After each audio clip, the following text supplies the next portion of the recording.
Hello and welcome to Criminal Justice in a Nutshell. My name is Dr. John Fisher. I'm the instructor in this course, and you've already probably seen one video from me.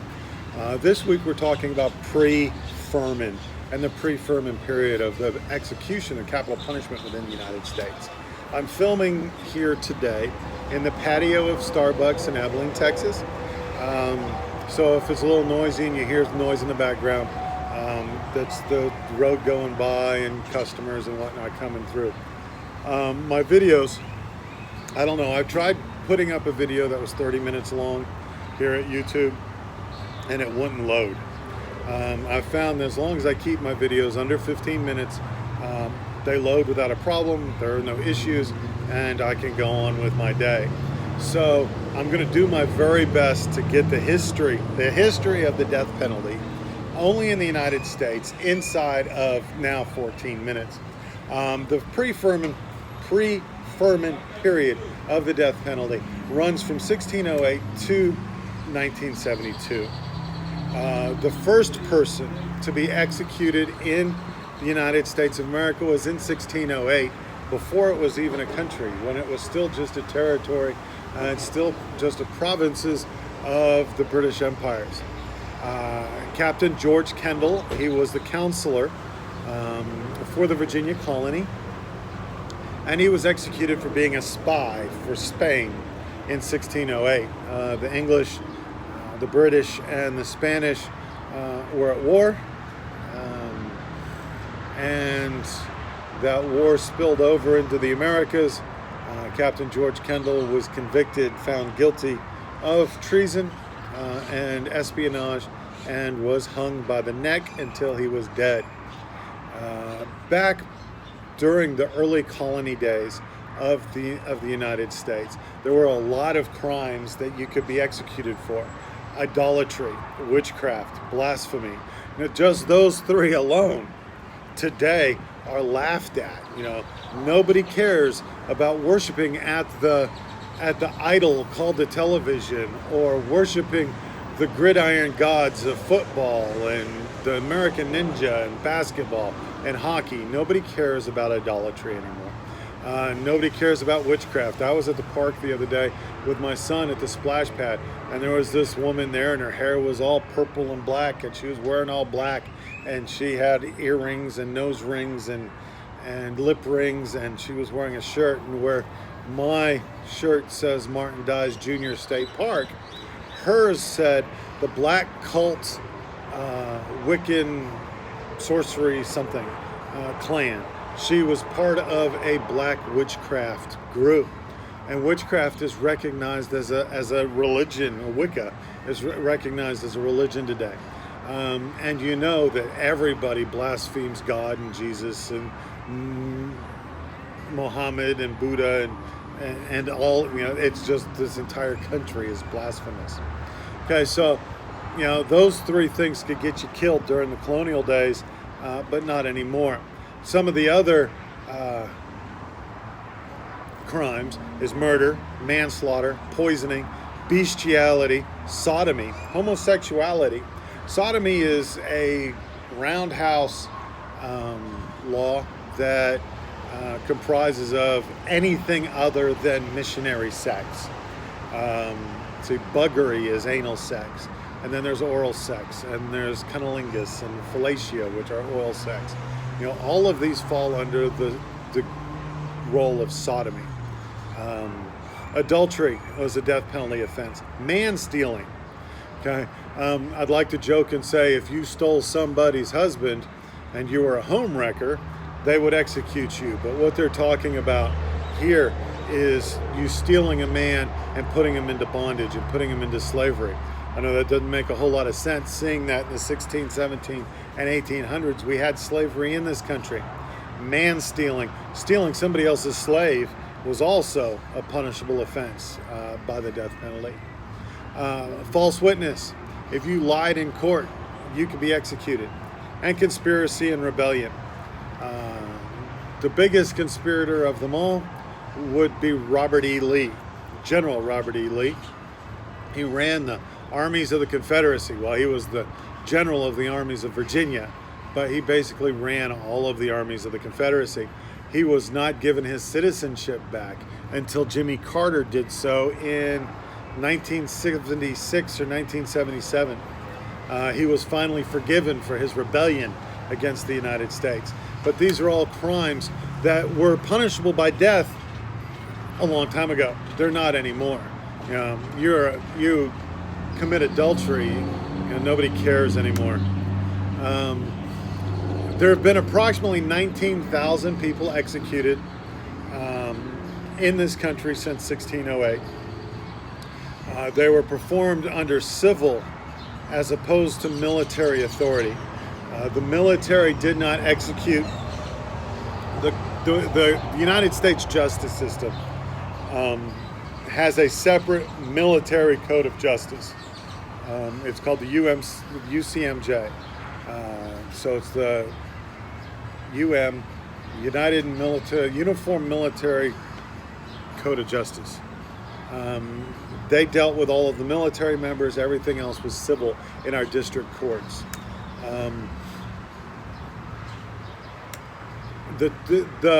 It's estimated, including the UCMJ and the military executions, we're looking at about 22,000, 23,000 people that have been executed in this country since 1608. That does not include the lynchings.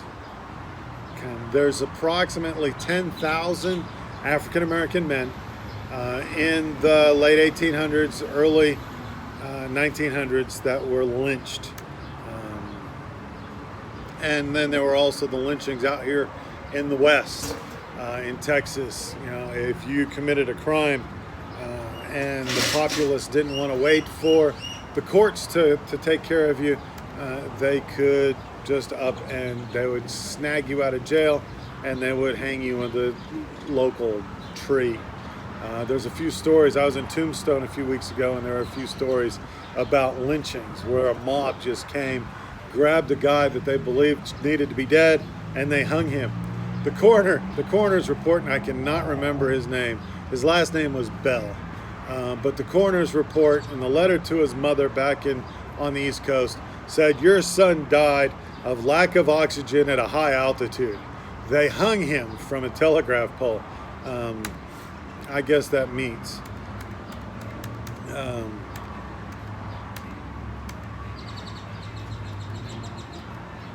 So women, only 2% of executions, about 380 people have been women. 87% of all women executed were executed prior to 1866. Since 1866, very few women have been executed. And when we as a nation or a state executes a woman, it makes the national news. It's big news. I remember when Carla Faye Tucker was executed a few years ago. Everybody was down here trying to plead on her behalf to give her another punishment. 40% of all the women executed were executed in the 16 and 1700s. And what were they executed for? Witchcraft, adultery, and those kinds of morality crimes. Stealing. The first woman to be executed in America was Jane Champion. She was executed in 1632, and nobody knows what she was executed for. Most probably it was adultery. She stole a man stealing. Okay, home wrecking. About 1.8% of the executions have been juveniles under the age of 18. 69% of these juveniles were African American. Nearly 90% of their victims were white. And that's something that we have found, and what we're going to be discussing quite often throughout this semester, is especially with Furman, and that is that crime, the death penalty was applied inconsistently. It was not proportional, and it was inconsistent.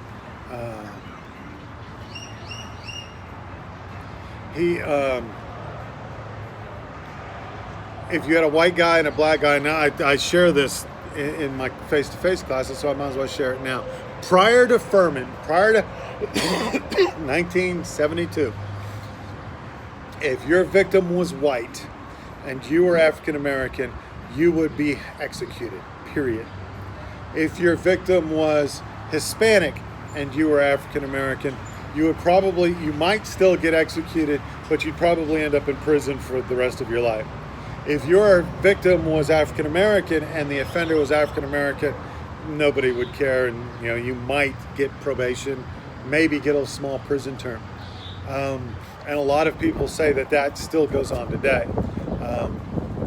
The same. If you were Hispanic and your victim was white, you're going to death row. If you're Hispanic and your victim was Hispanic, you would end up going to prison. If you were Hispanic and your victim was African American, you might get put on probation. If you are white and your victim is white, you're going to end up on death row, most likely. You may end up just going to prison.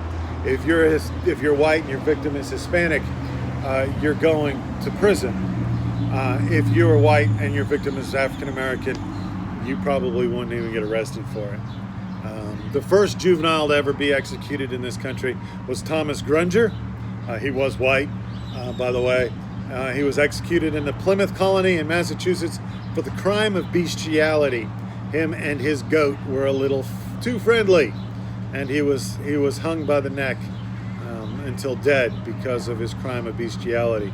It's still a crime today, but not punishable by death. Anyway, he was 16 years old at the time of his crime and his execution. The youngest non-slave to be executed was Okish Hannah, executed in New London, Connecticut on December 20th, 1786, was hanged for murder. She committed this murder at the age of 12, and she was hanged by the neck until she was dead for that crime. The abolitionist movement originated in Philadelphia, Pennsylvania, and it was led by the Quakers. The Quakers in Pennsylvania were the first to abolish the death penalty. The first American abolitionist against the death penalty was Dr. Benjamin Rush. He was good friends with Benjamin Franklin. So we're talking back in the 1700s. There has been a movement since the founding of this country, since before our creation as a country and before the Declaration of Independence, to do away with the death penalty because it was not needed or necessary. In 1834, Pennsylvania became the first state to hide executions. In 1838, Tennessee became the first state to enact discretionary death penalty statutes, meaning that it was up to the judge whether or not an individual was executed. He didn't have to. In 1846, Michigan became the first state to completely abolish the death penalty for all crimes except treason. Okay. Michigan might not be a bad place. In 1852, Rhode Island became the first state to outlaw the death penalty for all crimes. Okay. On 1864, Sandy Kavanaugh, you might want to remember that name because it's going to come up again, was the first person executed under the state as opposed to local authority. Prior to 1864, the sheriff, the county would hang you out on the courthouse lawn. Okay. The last person to be executed by the county in the state of Texas was in 1928. He was a hobo down in Brewster County in Alpine, and he was found guilty for murdering another hobo. They'd opened up a can of beans in 1928, slit his throat with it. He was sentenced to die, but they didn't have a rope, an approved rope in Brewster County, so they had to go over to San Antonio, which was a week's travel, to go get a rope so that they could hang the guy. This rope is in a museum in San Antonio today, and it's still there. States have started to abolish and reinstate the death penalty as they went along. Executions, there were more executions during the 1930s than any other decade in American history. They were averaging 167 death penalties per year. More executions in 1935 than in any other year. There are 199 people executed across this country in 1935. After the 1950s, they started seeing a decrease in the death penalty. In 1961, it was suggested that the death penalty was unconstitutional under the Eighth Amendment as cruel and unusual punishment, and that it violates contemporary moral standards. And this is an argument that's happening, continuing today. I know, I just hit 15 minutes. I'm almost done. Let's see if I can get this done quickly. In 1968, pending the Furman hearing, all executions were suspended and waited until Furman. And Furman in 1972 ruled that the executions at the time, the way that they were administered, were inhumane and barbaric, inconsistent, and not proportional. So the states went through and they made a whole lot of adjustments, and they went back to the Supreme Court to try and figure out whether or not this death penalty was, to make it constitutional. And there's been a whole lot of changes in the death penalty since 1972. The end result after Coker v. Georgia, in order to qualify for the death penalty, you have to commit a murder while in the commission of another felony. Okay, so all of the sexual-based crimes were removed from the death penalty. Okay, so that's all I've got for the introduction and a brief history. You've been watching Criminal Justice in a Nutshell. This is Dr. John Fisher, and this episode was entitled The Death Penalty Pre-Furman v. Georgia. Have a good day.